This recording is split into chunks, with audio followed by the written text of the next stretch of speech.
Türkmenistan'ın Merv şehri, İslam dininin Orta Asya'da yayılmasında merkezi bir rol üstlenmiştir.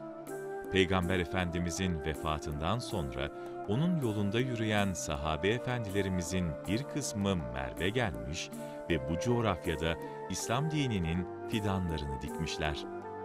Yusuf-u Hemedani ve emsali Allah dostları da sonraki yıllarda bu fidanın büyüyüp yeşermesini sağlamışlardır. Bu yüksek şahsiyetlere vefa borcunu ödemek isteyen Müslümanlar da Horasan'ın Kâbesi olarak bilinen Merv'in kutsal türbelerini devamlı ziyaret etmişlerdir.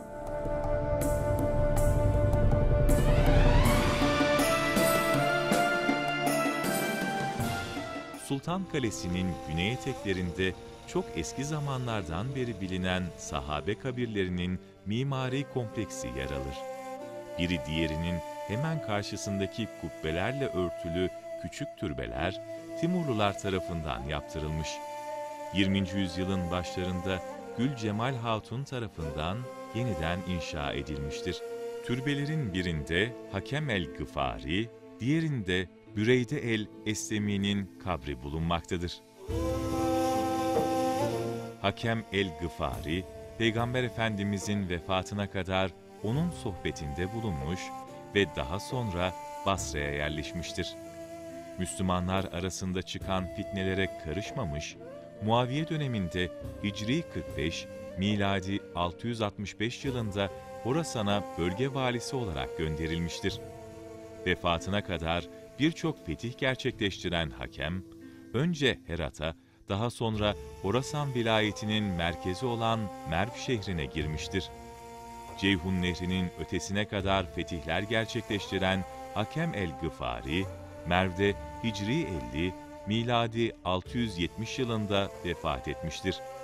Hakem el-Gıfari, Maveraün Nehir'de namaz kıldıran ilk şahıs olarak zikredilir. Onun Hazreti Peygamber'den rivayet ettiği hadisler, Sahih-i Müslim dışında Kütüb-i Sitte'de de yer almış ve birçok tabiin ondan hadis rivayetinde bulunmuşlardır. Büreyde el-Eslemi ise Horasan bölgesinde en son vefat eden sahabi olarak biliniyor. Hicret sırasında Hazreti Peygamber'i diri veya ölü olarak ele geçirene büyük mükafatlar vaat edildiğini duyan Büreyde, arazisinden geçmekte olan Hazreti Peygamber'le yanındakileri durdurup kimliklerini öğrenmek istemiş, fakat bu esnada Resulullah'ın konuşmasından etkilenerek Müslüman olmuştur.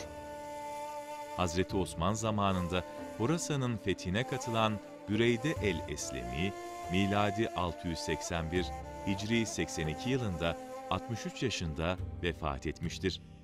Merv'de ilim neşriyle uğraştığı, Şark'taki Müslümanların komutanı ve ışığı olduğu rivayet edilmiştir. İslam'ın yeşil bayrağının taşıyıcıları olan bu sahabelerin her ikisi de Merv'de kaldıkları müddetçe bu bölgeleri yönetmişler, hayatlarının geri kalanında İslam'ın yerel halk arasında yayılma hizmetini yürütmüşler ve vefat edince de bulundukları bu topraklara defnedilmişlerdir.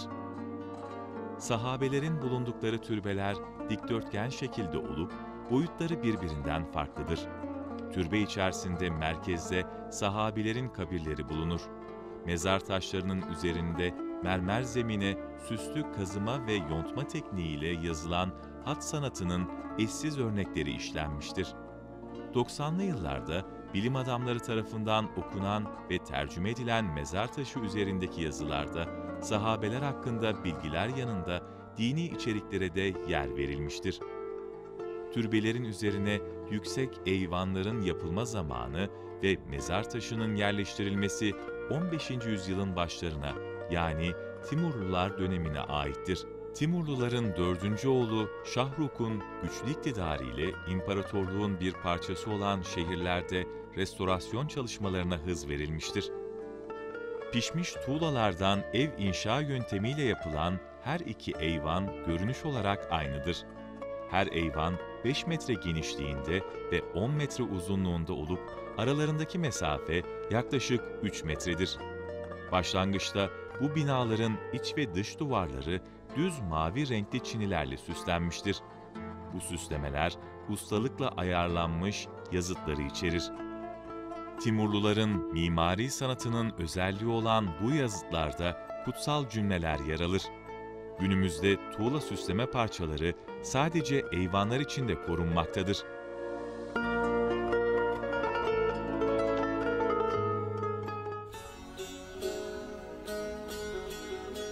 Sultan Kalesi'nin kuzeydoğusunda yer alan Hoca Yusuf Hemedani Külliyesi hem yerli hem de yabancı turistlerin en gözde ve popüler ziyaret yerlerinden biridir.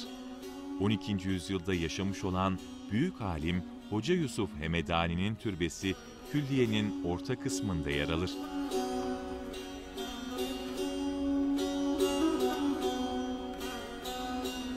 İran'ın Hamedan şehrinden olan Hoca Yusuf, miladi 1048-1140 yılları arasında yaşadı. 21 yaşında Bağdat'a gitti ve Şeyh Ebu İshak Şirazi'nin öğrencisi oldu. Burada birçok ilim tahsil etti.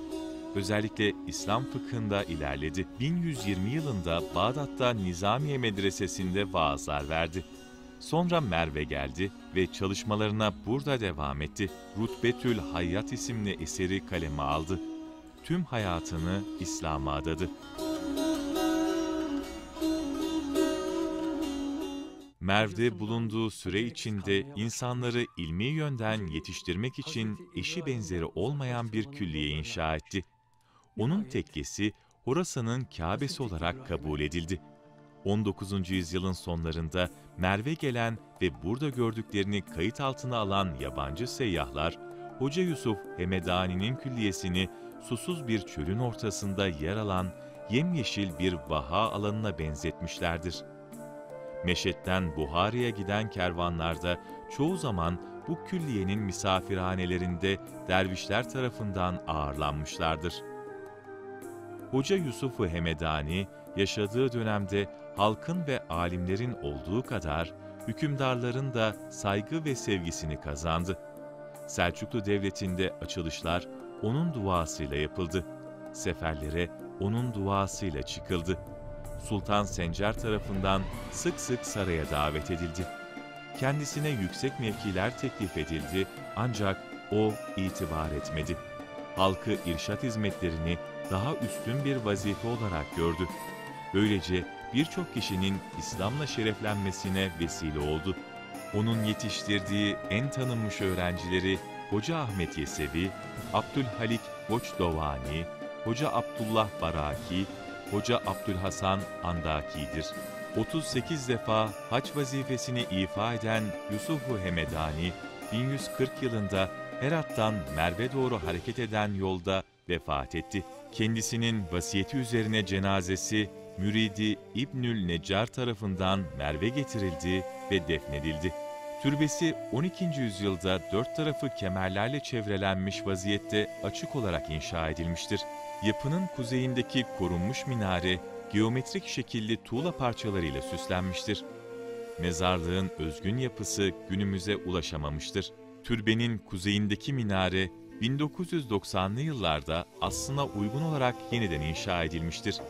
Türbenin iki yakasında bulunan eyvanlar 5 metre yükseklikteki türbenin zarafetini daha da artırmıştır.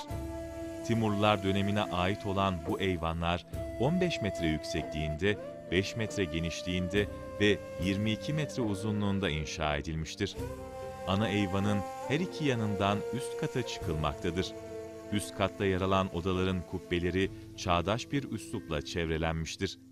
Ana eyvan içinde yer alan mihrabın üst kısmında da aynı çağdaş üslup devam ettirilmiştir. Türbenin kuzey tarafında 19. yüzyılın sonlarında Gülcemal Han tarafından 3 kubbeli bir cami inşa edilmiştir. 20. yüzyılın sonlarında bu cami de restore edilmiştir.